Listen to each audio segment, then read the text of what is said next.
कौन बुला ले।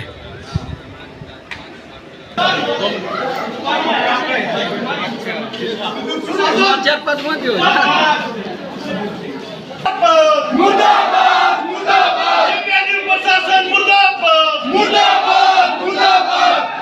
वाइस चांसलर शर्म करो शर्म करो शर्म करो, शर्म नहीं तो डूब मरो डूब मरो डूब मरो। एग्जाम कंट्रोलर मुर्दाबाद मुर्दाबाद मुर्दाबाद। एग्जाम कंट्रोलर मुर्दाबाद मुर्दाबाद।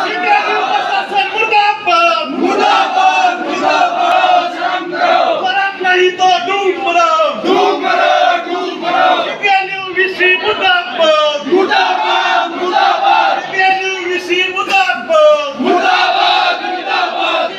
वीसी तेरे तीन नाम झूठा गुंडा बेईमान। वीसी तेरे तीन नाम झूठा गुंडा बेईमान। कंट्रोलर मुर्दाबाद मुर्दाबाद मुर्दाबाद। कानून सरदार कंट्रोलर मुर्दाबाद मुर्दाबाद मुर्दाबाद। एचसीएस स्कैम का सरगना कंट्रोलर मुर्दाबाद मुर्दाबाद मुर्दाबाद। एचसीएस का घोटालाबाज कंट्रोलर मुर्दाबाद। आज के प्रदर्शन को लेकर के आज का प्रदर्शन जो यूनिवर्सिटी की खामियां लगातार एग्जाम ब्रांच के द्वारा जो खामियां की जा रही हैं उनको लेकर प्रदर्शन किया गया है। जैसे पीछे 6 सेमेस्टर का रिजल्ट घोषित किया गया, उसमें आधे से ज़्यादा बच्चों को एब्सेंट शो कर रखा है या 0 नंबर उनके शो कर रखे हैं। इसके लिए हम पहले मिल भी चुके हैं, तो कोई हमें आश्वासन दिया गया, कोई काम उस पर अमल में नहीं लेके आ गया, तो उसके लिए हम मिले हैं। एक जैसे रिवोल्यूशन का फॉर्म भरवाते हैं यूनिवर्सिटी वाले, उसका टाइम पीरियड आज तक यूनिवर्सिटी डिसाइड नहीं कर पाई कि आप कितने दिन में रिजल्ट दोगे। आप ये बताओ, कल से रिपेयर के एग्जाम स्टार्ट हो रहे हैं और रिवोल्यूशन रिजल्ट अभी तक नहीं दिया। जो बच्चा रिवोल्यूशन का रिजल्ट आने के बाद पास हो गया और रिपेयर का एग्जाम भी दे दिया, उसकी 2 फीस लेने का काम विश्वविद्यालय कर रहा है, रिवोल्यूशन की भी और रिपेयर की भी। एक जैसे आप ये बताइए, कोई भी रोल नंबर इशू करती है तो एग्जाम ब्रांच किसी विश्वविद्यालय की करती है। इन्होंने रोल नंबर इशू किए, किसी में फोटो गलत है, किसी बच्चे का किसी में नाम गलत है, तो और बच्चा यहाँ एग्जाम ब्रांच में आता है, उसको ठीक करवाना है तो उनसे 200 रुपये ऐठने का काम यहाँ किया जा रहा है। यहाँ पैसे ऐठने की दुकान इस विश्वविद्यालय ने खोलने का काम किया है। और एक मैं तो सबसे बड़ा मुद्दा है जो आज का, उसकी ओर आपका ध्यान दिलाना चाहूँगा। नई शिक्षा नीति के तहत हम एक विश्वविद्यालय से एक टाइम पे 2 पीजी कर सकते हैं डिस्टेंस और उससे रेगुलर कोर्सेज से। ये विश्वविद्यालय तो ये कह रहा है कि आप एक बार पीजी कर चुके हैं, डिप्लोमा कर चुके हैं, सर्टिफिकेट कोर्स चुके हैं, तो आपका एडमिशन देना का काम ये विश्वविद्यालय नहीं करेगा। एक छोटा सा उदाहरण मैं आपको देता हूँ। इस विश्वविद्यालय ने साइकोलॉजी डिपार्टमेंट का एक डिप्लोमा कोर्स शुरू किया, ऐसे ही हिंदी डिपार्टमेंट का ट्रांसलेशन का डिप्लोमा शुरू किया। वो सबसे ज़्यादा बेनिफिशियल जो बच्चा पीजी हिंदी और साइकोलॉजी उनके लिए रहता है। इनके अनुसार जो बच्चा यहाँ से पीजी कर चुका है उसको ये डिप्लोमा में एडमिशन देंगे। तो ये बताऊँ, उनके साथ सरासर गलत करने का काम ये किया गया है।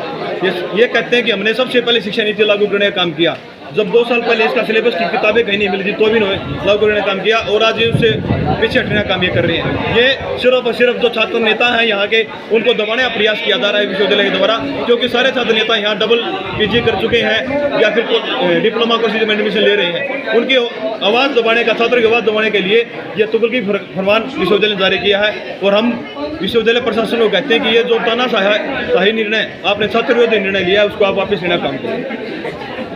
सबसे पहले नमस्कार, मैं जनता कॉलेज का स्टूडेंट अश्विन। मेरा तो जो एग्ज़ाम है ना वो डिले हो गया था। जैसे कि डेट शीट में एग्ज़ाम की टाइमिंग थी 9 से 12, ठीक है। फिर जो एडमिट कार्ड दे रखा है इन्होंने, एडमिट कार्ड में 2 से 5 थी, तो हम तो एडमिट कार्ड की मानेगा ना। तो एडमिट कार्ड की मानकर हम 12 बजे या फिर 1 बजे कॉलेज पहुँचे। कॉलेज पहुंचने के बाद पता चला कि एग्जाम हो चुका है और हमारे एब्सेंट लग चुके हैं। फिर बाद में हम प्रिंसिपल के पास गए, प्रिंसिपल सर ने कहा कि अपनी एप्लीकेशन लिख कर दे दी। हमने एप्लीकेशन लिख दी। एप्लीकेशन लिखने के बाद हमने ईमेल करवा दी कॉलेज के पास। कॉलेज के बाद से बोले कुछ नोटिफिकेशन आएगा तो पता चल जाएगा ऑफिशियल साइट पर। ऑफिशियल साइट पर हमने 2-3 दिन बाद भी देखा कोई नोटिफिकेशन नहीं आया। फिर बाद में हम यूनिवर्सिटी भी आए थे 7 तारीख को, 5 तारीख को एग्जाम था, 7 तारीख को हम यूनिवर्सिटी आए। एग्जाम कंट्रोलर के पास गए, एग्जाम कंट्रोलर ने हमें आश्वासन दिया कि आपका समस्या का समाधान किया जाएगा। आज इतने दिन बीतने के बाद भी कोई समाधान नहीं है, ना फिर ऑफिशियल साइट पे कुछ उसका नोटिफिकेशन आया है। इससे केवल आश्वासन देने से नहीं चलता, बच्चों के भविष्य खराब हो रहे, हमारे फाइनल ईयर है ये। अगर ये एग्जाम नहीं हुआ तो हमारे 3 साल ऐसे ही बर्बाद जाएंगे। आगे फिर पीजी में एडमिशन लेना है हमको और कुछ भी करना है। और कुछ स्टूडेंट ऐसे हैं जिनका आखिरी चांस था, आखिरी मौका था, जिनका पेपर इस एडमिट कार्ड में गलती होने के कारण वो एग्ज़ाम नहीं दे पाए।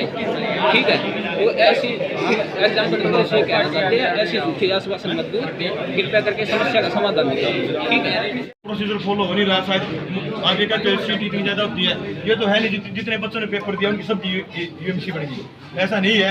मे भी 5% या 4% बच्चों की यूएमसी बनी होगी। अगर ये यूनिवर्सिटी प्रशासन एग्जाम ब्रांच 300 सीटों के भी 2 महीने में इकट्ठा नहीं कर पाए, 1 महीने में इकट्ठा नहीं कर पाई, तो ये कुछ नहीं कर सकते। 6 सेम का जो इश्यू छोड़ देंगे और अपने आप को सुधारने का काम करें, ताकि हमें ना आना पड़े।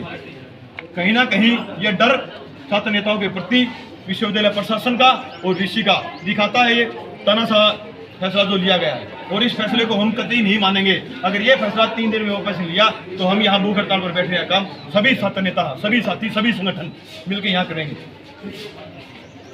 और एक मैथ्स कॉलेज का बीबीए का फीस सेमेस्टर का है जी, की तो रजिस्ट्री भुगतेगी। एक जिस बच्चे का रोल नंबर में फोटो इसका है, रोल नंबर मेरा, नाम मेरा, उस पर वो यहाँ ठीक करने आता तो 200 रुपये शेष ले जाते हैं। दुकान खोल रखी है, किसी ने गलती इश्यू जारी करता है exam branch, roll number issue करती है एग्जाम ब्रांच, अपनी गलती मान लो और उनको बगैर पैसे लेके ठीक करने का काम करो। दुकान खोल ली गया, रिवोल्यूशन नजर नहीं आता, 700 रुपये रिवोल्यूशन क्यों होते हैं सर? रीजन है इसका? मैं आपको बिल्कुल आप रीजन दो सर, क्यों होते हैं? हाँ, क्यों होते हैं? आप लोग रिकॉर्ड कर रहे हैं। हाँ, पहला बच्चों का टाइम एडमिट कार्ड में गलत लिखा हुआ था, उसके लिए हमने पहले ही बोला हुआ है, उसका पेपर दोबारा कराएंगे, उसको हम नोटिफाई कल तक कर देंगे। वो लिस्ट बन रही है किसके बच्चे का छूटा है, जिस बच्चे का छूट गया है वो पेपर दोबारा कराया जाएगा, वो पहले ही बोल चुके हैं, नोटिफाई करा दिया जाएगा।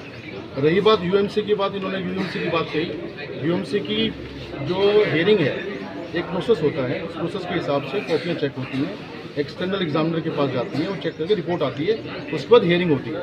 वो प्रोसेस ऑन है और उसका हम जल्दी कर रहे हैं, एक्सपीडाइट कर रहे हैं। बोला पहले ही बोला था, दोबारा मैं अब सबके सामने बोल रहा हूँ कि यूएमसी की हियरिंग जल्दी ही करी जाएगी। तीसरा मुद्दा जो इन्होंने एडमिशन से संबंधित बताया, एडमिशन से संबंधित मुद्दा, वो मुझे इसका कोई संज्ञान नहीं है। इन्होंने बताया तो मैं भी इंक्वायरी करूँगा, और बाकी इन लोगों से भी यही आग्रह है कि जो कंसर्न टीम है, एडमिशन कोऑर्डिनेटर है डॉक्टर मयंक किंगर, उनसे संपर्क किया जाए, वो ज़्यादा अच्छा है। सर ऋषि और रजिस्ट्रार यहाँ नहीं। 5वां जो पॉइंट उन्होंने बताया कि वेस्ट कॉलेज में बीबीए का वाइवा नहीं हुआ, उन्होंने हमसे एग्जामिनर मांगा था, हमने एग्जामिनर दे दिया। अब एग्जामिनर कोऑर्डिनेट करने का काम जो है इसका कॉलेज का काम होता है, एग्जामिनेशन ब्रांच का कोई काम नहीं। एग्जामिनेशन ब्रांच में जो मार्क्स आते हैं वो अपडेट करके हम रिजल्ट जारी करते हैं। ठीक है, अब रही बात पेपर में कि वो गलतियाँ होती हैं, गलतियाँ क्या हैं मैं आपको बताऊं। वो क्लरिकल मिस्टेक कॉलेज की तरफ से हो रही हैं, बहुत सारी चिट्ठी आई हुई हैं। पेपर मान लो बच्चे का कुछ है, भर कुछ दिया फॉर्म में, अभी भी 5 एप्लीकेशन आई है जिसमें उन्होंने लिखा हुआ है कि क्लरिकल मिस्टेक की वजह से हम बच्चों का एडमिट कार्ड सही से जनरेट नहीं कर पाए। एक फॉर्म भरने में गलतियाँ होती हैं, उसको हम कोशिश करते हैं 24/7 काम करके उसको ठीक किया जाए, जिससे बच्चों को कोई परेशानी का सामना ना करना पड़े, और वो कर भी रहे हैं। और कॉलेज को भी पेनलाइज करने की कोशिश करेंगे, जिससे कि आगे फ्यूचर में किसी भी तरह की गलतियाँ इस तरह की ना हो। Thank you sir.